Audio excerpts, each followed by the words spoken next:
Hey everyone, before this episode starts, I just wanted to let you know that this segment of the podcast will contain words that are Greek in origin. I do not know how to pronounce Greek words. I don't know any dead languages, so if I absolutely butcher some of these words, this is me telling you sorry in advance, but you can't say I didn't warn you. Anyways, let's get to the episode.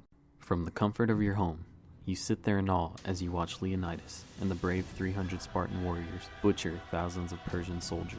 Casualties so great that the god king Xerxes himself tried to hide the actual numbers. A small elite task force from one of ancient Greece's mightiest militaries was able to hold off the army of a god far longer than anyone expected. How? The 300 Spartans and their warrior king Leonidas would eventually fall to Xerxes because of a Greek turncoat, but not before leaving their mark on the god king, his army, and time. The movie gets your heart racing and reaches down to your most primal emotions, and you think to yourself, I wish I could have been a Spartan. I know I've at least thought about it once or twice, but let's take a look at what makes a Spartan a Spartan.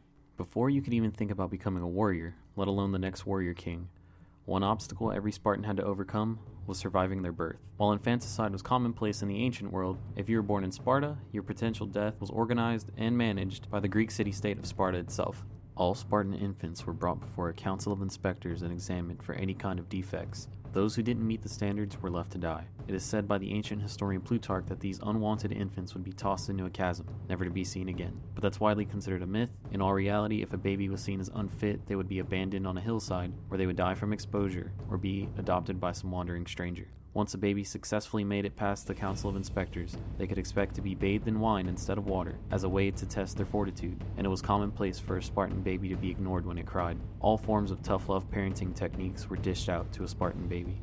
Finally, your days of being a child are over. You're now a tough 7-year-old boy. 7 is an important age for Spartan boys because at this point they are taken from their homes and entered into a military training program called the Agoge. You're not a member of your family anymore. You are now property of the state. Agoge in ancient Greek translates to rearing in modern English, and it makes perfect sense since the program was essentially rearing children into becoming the next generation of Spartan warriors and citizens. During the Agoge, the children would be under the supervision of the Paidonymus, a title that quite literally translates into boy herder. Under the Paidonymus' supervision, the boys would learn military tactics, scholastics, pain tolerance, stealth, hunting, and all-around athletics, and of course loyalty and dedication to the city-state of Sparta.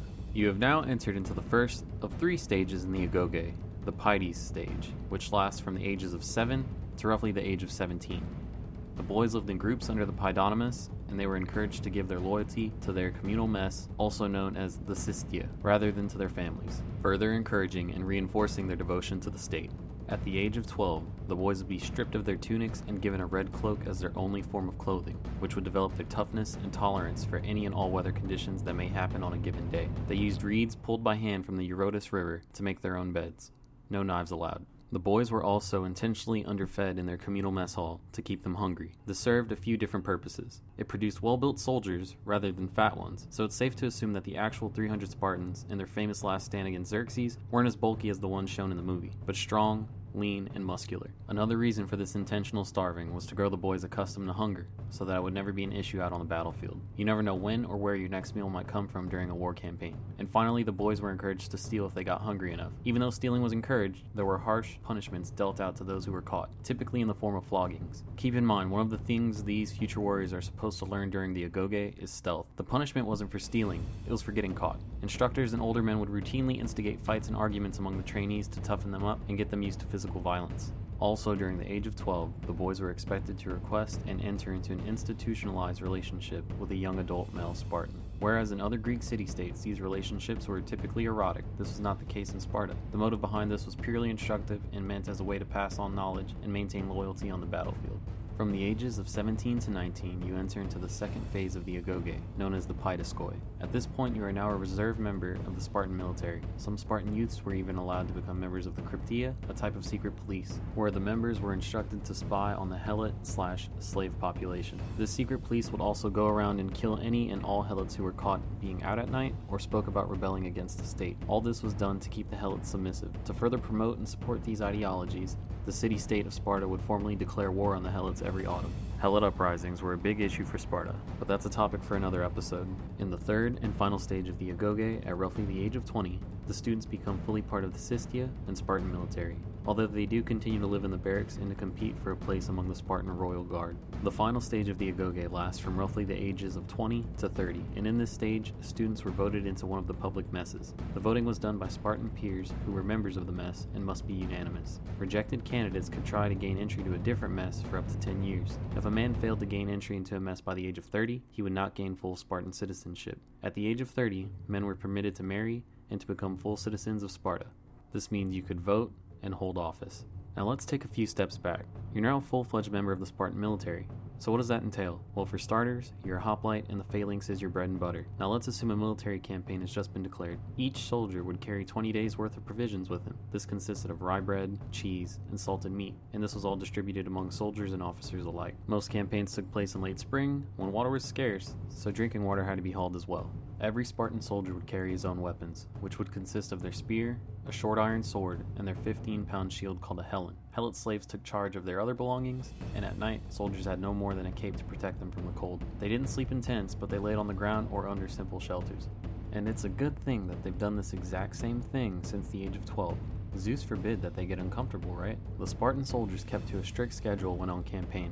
Having offered the appropriate morning sacrifice, the king gave the day's orders to his officers. There would be physical exercise before breakfast, an inspection, a changeover of those on guard duty, and then military instruction. The historian Plutarch is on record saying war for the Spartans was seen almost as a holiday.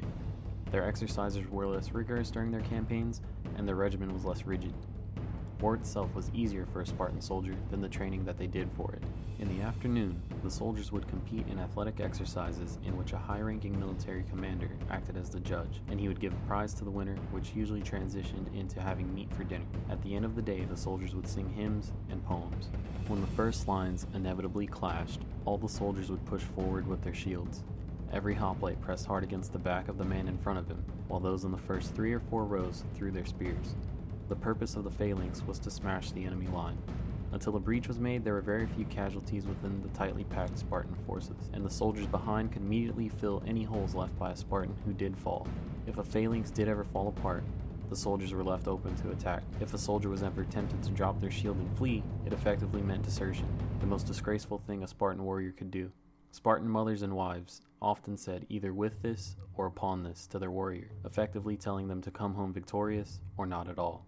As hard as it was to be a Spartan soldier, it was their only option to every Spartan that was born male. The exemptions to this practice were the heirs of the 2 Spartan royal households, the Aegeans and the Eurypontids. The commitment to the Spartan military could last for decades, since warriors were required to remain on reserve duty until the age of 60. Other hardships faced by Spartan trainees was one of the brutal practices called the contest of endurance, in which adolescents were flogged and sometimes beaten to death in front of an altar at the sanctuary of Artemis or Thea. Known as the Diama Stegosis, this annual practice was originally used as both a religious ritual and a test of the boys' bravery and resistance to pain. It later devolved into an outright blood sport after Sparta went into decline and fell under the control of the Roman Empire. By the 3rd century AD, there was even an amphitheater constructed so that scores of tourists could cheer on the grisly ordeal. Psychological manipulation was also in play if you were a Spartan warrior, because you could only be viewed as having completed your duty as a citizen if you died in war. In fact, the only 2 types of people who could have their names inscribed on a tombstone by law were women who died during childbirth and men who died during combat. The Spartan devotion and commitment to war paid off in some respects because by all historical accounts, the Spartans had one of the greatest militaries to exist at their time. However, there is room to argue that their complete devotion to war may have led to some of the causes for the issues that they would suffer from later as a society. I hope you like this dive into the life of a Spartan warrior and what it actually takes to develop one. Do you think you would have had what it takes to be a member of one of history's greatest militaristic civilizations? Thanks for listening to this history segment of the podcast. I hope you enjoyed and tune in for the next one. Ryan, out.